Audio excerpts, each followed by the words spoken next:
Guys, sebelum video ini mulai, gue pengen nanya dulu nih ke teman-teman. Di antara kalian ada nggak nih yang ngefans banget sama smartphone dari OnePlus? Nah, gue itu adalah salah satu orangnya ya. Karena ini adalah HP OnePlus pertama yang bikin gue jatuh cinta banget. Dimana kali ini gue pengen ngebahas lagi nih OnePlus 6 di tahun 2023. Nah, HP ini kalau seandainya teman-teman udah ngikutin konten hunting gue itu dapetin HP ini dengan harga sekitar 1,5 juta aja. Tapi dengan kondisinya di bagian framenya nggak bisa ditekan ya, tombol volumenya, jadinya gue harus ganti sama frame yang baru. Nah, setelah gue cari-cari spare partnya, akhirnya ketemu juga dan HP ini tuh berhasil gue reparasi. Dan jadinya sekarang OnePlus gue ini tuh udah jadi kayak baru lagi lah. Semua tombol-tombolnya tuh berfungsi dengan baik dan nggak ada minusnya lagi. So, kebetulan karena HP ini tuh udah bagus lagi, jadinya gue pengen kasih reviewnya buat teman-teman setelah 1 bulan gue pakai HP ini.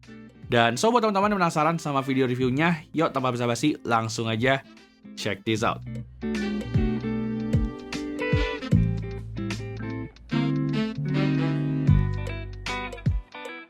Alright, mungkin pertama-tama gue bakal bahas dulu ya perihal desainnya OnePlus 6 ini yang sebenarnya udah lumayan ketinggalan di tahun 2023 ini. Nah, mungkin kalau seandainya kita itu ngelihat desainnya OnePlus 6 ini, gue cukup setuju kalau ada yang bilang HP ini tuh udah ketinggalan zaman banget.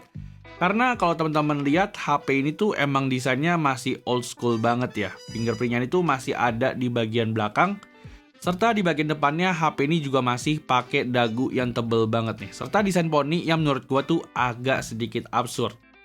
Nah, tapi ada satu hal yang bisa dibilang jadi keunggulan banget dari OnePlus 6 ini dan gak dimiliki even sama HP flagship di zaman sekarang, yaitu tombol mute switch nih, yang udah ada di HP-HP OnePlus sebelum si OnePlus 6 ini.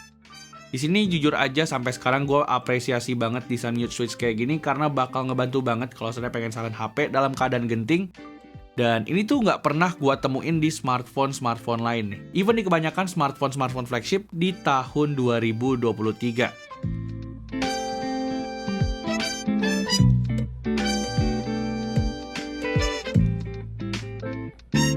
Nah, lalu masih ngebahas soal desainnya, meskipun HP ini tuh desainnya old school banget, tapi build quality-nya tuh bisa gue acungi jempol.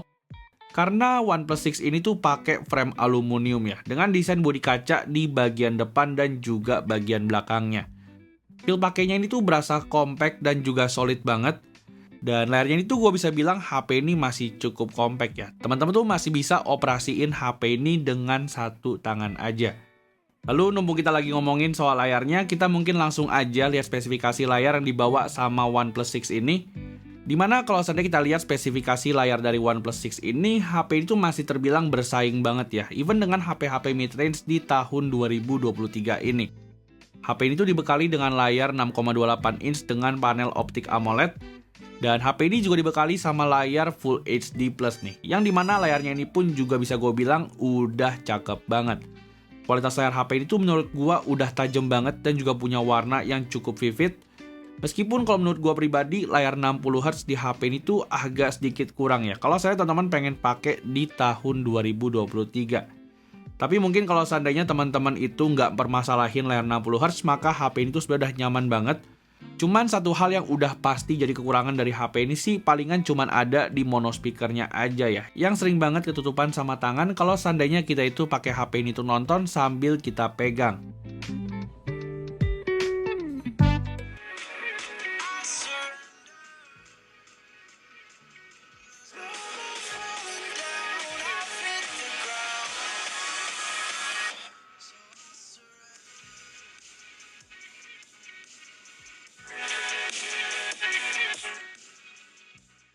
Nah, lalu berlanjut satu berikutnya yaitu ngebahas soal performa dari si OnePlus 6 ini.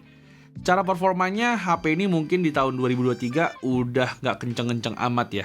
Chipsetnya ini tuh pakai Snapdragon 845 dengan RAM 6GB dan juga storage 128GB.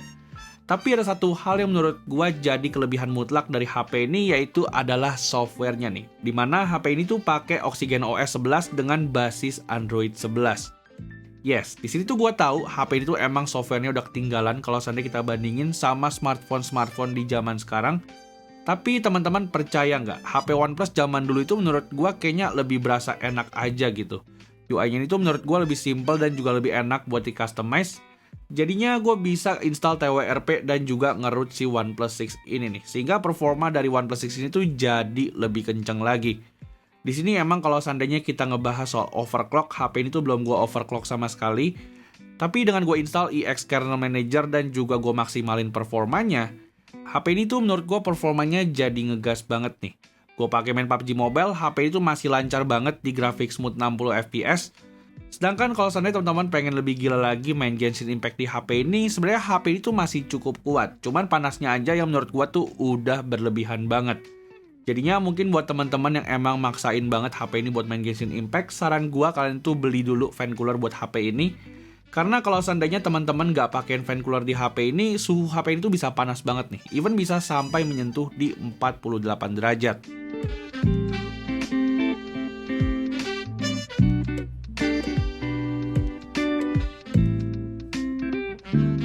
Nah, lalu lanjut ke sektor berikutnya yang mungkin jadi kekurangan dari HP ini itu adalah sektor baterainya.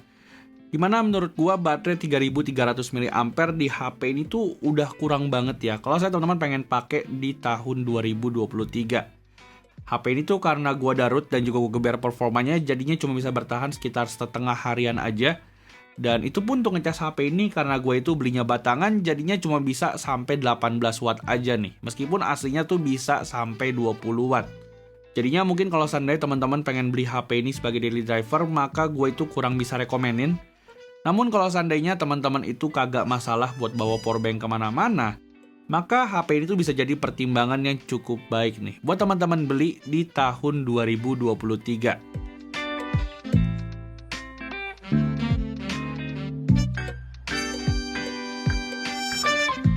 Nah, lalu lanjut ke sektor berikutnya yang jelas aja bikin HP ini lebih unggul ketimbang sama smartphone-smartphone lain di harga 1 jutaan, yaitu adalah sektor kameranya.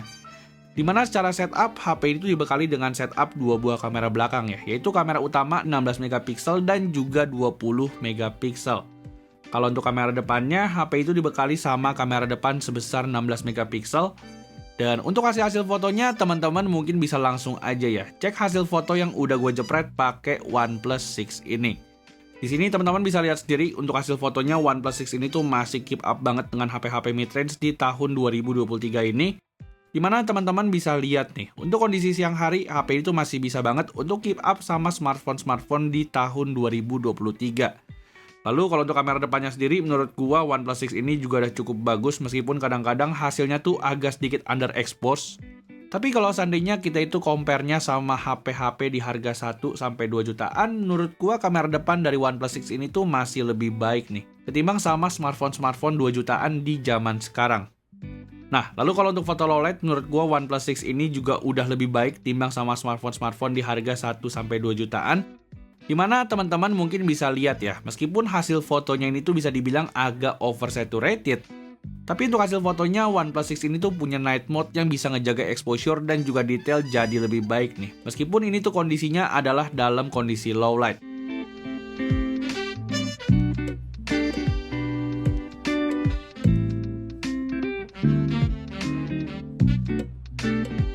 Lalu untuk sektor videografinya sendiri, menurut gua OnePlus 6 ini tuh patut banget buat diacungi jempol untuk sektor videografinya. Dimana meskipun HP ini adalah smartphone keluaran 2018, tapi OnePlus 6 ini tuh udah support rekaman hingga 4K 60 fps nih. Yang dimana meskipun hasilnya ini tuh kurang stabil, tapi menurut gua masih bisa ketolong sama software editing.